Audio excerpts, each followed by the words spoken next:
अस्सलाम वालेकुम viewers, welcome to exploring point. तो आज हम देखते हैं बैक्टीरियल सेल स्ट्रक्चर्स के ना कुछ अपेंडेजेस होते हैं। ठीक है, तो ये क्लास फर्स्ट ईयर बायोलॉजी के चैप्टर नंबर 6 किंगडम मोनेरा का ही टॉपिक है। वो कौन से पढ़ेंगे हम? Flagella and pili. ठीक है, जिसको पिलाई भी कहते हैं। ठीक है, पिलाई। क्लियर। तो अगर हम सबसे पहले बात करते हैं फ्लैजिला की, व्हाट इज फ्लैजिला?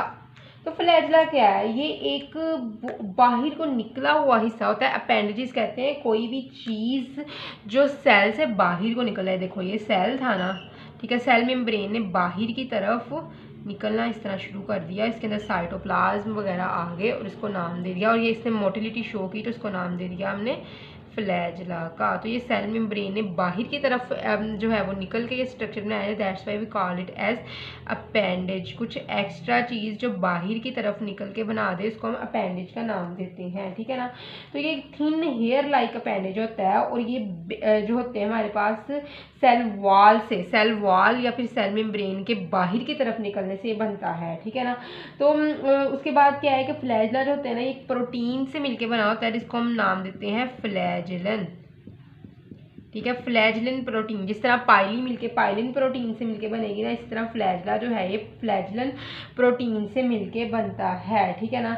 उसके बाद क्या है, बहुत से बसीलाई और स्पाइरल शेप बैक्टीरिया के पास फ्लैजिला होते हैं। मैनी बसीलाई और स्पाइरल शेप बैक्टीरिया को हमने अभी पढ़े थे लास्ट लेक्चर में कि बसीलाई रोड शेप बैक्टीरिया होते हैं, और स्पाइरल शेप बैक्टीरिया जो होते हैं वो हमारे पास होते हैं। ठीक है ना। स्पाइरली क्वाइल जो होते हैं ठीक है। तो स्पाइरलम आते हैं, इसके अंदर स्पाइक्रोकीट या फिर विब्रियो थे स्पाइरल शेप बैक्टीरिया में। थोड़ा मैं आपको रिकॉल करवा रही हूँ। तो इनके अंदर तो फ्लैजिला होते ही हैं, लेकिन जो स्फीरिकल और ओवल शेप बैक्टीरिया कोक्साई था, इनके अंदर बहुत रेयर केसेस में फ्लैजिला देखने को मिलते हैं। ठीक है ना, कम होते हैं फ्लैजिला।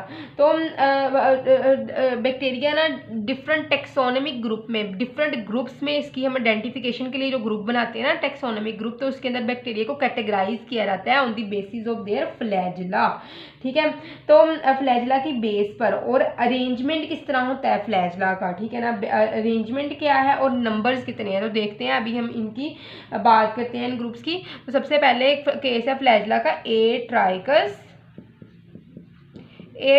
केस में किसी भी किस्म का फ्लैजिला देखने को मिलता ही नहीं है, बस सीधा सीधा सेल मौजूद है। No flagella is present here. तो इसकी जो बेस्ट एग्जांपल है ए ट्राइकस केस की, वो हमारे पास है स्पायरोकीट। ठीक है, ए ट्राइकस बैक्टीरिया होते हैं जिनके अंदर फ्लैजिला नहीं होता। दूसरा केस है हमारे पास मोनोट्राइकस।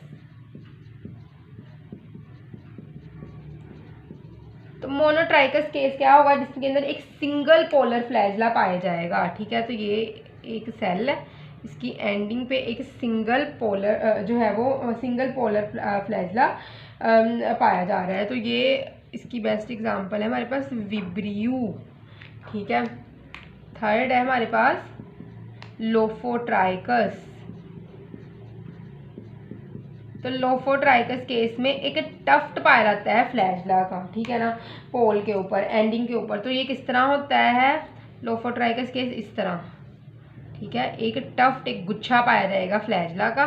ठीक है, सेल के ऊपर, बैक्टीरियल सेल में। ठीक है, तो इसके अंदर है एग्रोबैक्टीरियम हेलियोबैक्टर। एग्रोबैक्टीरियम हेलियोबैक्टर। ठीक है, क्लियर। अच्छा, अब थर्ड के बाद है हमारे पास फोर्थ, वो है एम्फीट्राइकस। तो एम्फीट्राइकस केस में क्या होता है, उस केस में हमारे पास टफ्ट ऑफ फ्लैजिला दोनों पोल्स पे पाया जाता है। बैक्टीरिया के दोनों पोल्स के ऊपर टफ्ट ऑफ फ्लैजिला पाया जाता है इस तरह।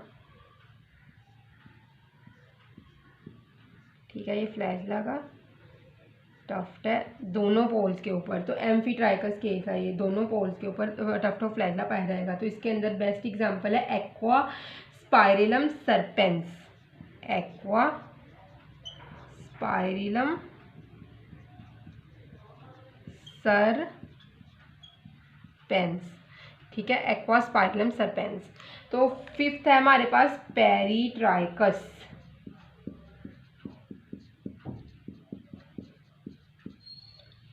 तो पेरिट्राइकस केस क्या होगा, जिसमें फ्लैजला ने पूरी बॉडी को सराउंड किया होगा, इस तरह इस तरह इस तरह इस तरह इस तरह। ये क्या है हमारे पास, पेरिट्राइकस केस है जिसमें फ्लैजला ने पूरी बॉडी को ही सराउंड किया हुआ है। तो इसकी बेस्ट एग्जांपल है हमारे पास एस्चेरिशिया कोलाई, ठीक है, एस्चेरिशिया कोलाई इसकी बेस्ट एग्जांपल है। तो अगर हम बात करें फ्लैजला के फंक्शन की, फ्लैजला का फंक्शन किस तरह का होगा, तो यहीं पे बता देती हूँ मैं आपको। फंक्शन क्या है फ्लैजला का, तो फंक्शन की अगर हम बात करें तो फ्लैजला ऑब्वियसली मैंने बताया है ना, लोकोमोशन के लिए ये हेल्प करता है, ठीक है। एक मोटाइल स्ट्रक्चर है जो पानी में खुद इधर उधर मूव करके हेल्प करवाता है मूवमेंट के में, ठीक है।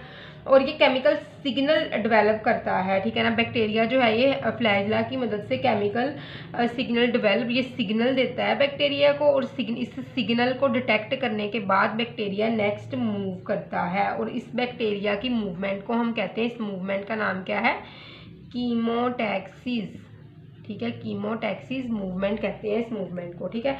उसके बाद हम बात करते हैं पाइली की और उसके फंक्शंस की।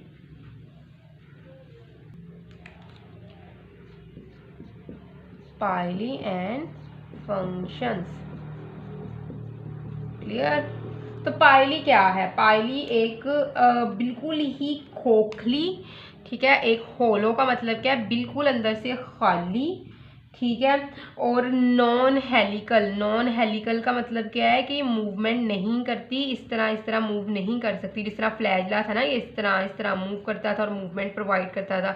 पाइली नहीं, ये जस्ट इस तरह सेल के बाहर इस तरह स्ट्रक्चर जो होगा बाहर की तरफ निकल के ना, सेल मेम्ब्रेन और सेल वॉल, ये एक स्ट्रक्चर बनाएंगे पाइली जो बिल्कुल ही सीधा स्ट्रक्चर है, ठीक है ना। और एक फिलामेंटियस अपेंडेज, बाहर की तरफ निकला हुआ अपेंडेज है, ठीक है। तो क्या होगा, एक जो है ये फ्लैजला के मुकाबले में बहुत स्मॉल होगी, smaller as compare to flagella. तो ये एक होलो, अंदर से बिल्कुल खाली, एक नॉन हेलिकल, जिसको जो लहराए ना इधर उधर, ठीक है, लहराने से ही तो मूवमेंट होती है, नॉन हेलिकल और फिलामेंटियस अपेंडेज है, और जो स्मॉलर होती है as compare to the flagella, ठीक है। तो ट्रू पाइली जो होती है ना, ये पाई जाती है ओनली ग्राम पॉजिटिव बैक्टीरिया में, ओनली ये ग्राम पॉजिटिव और ग्राम नेगेटिव की बहुत अच्छे से हमने डिटेल देखनी है। तो true pili just Gram positive bacteria में देखने को मिलती है, और ये जिस प्रोटीन से मिलके बनती है ना उसको हम पाइलन प्रोटीन कहते हैं, ठीक है।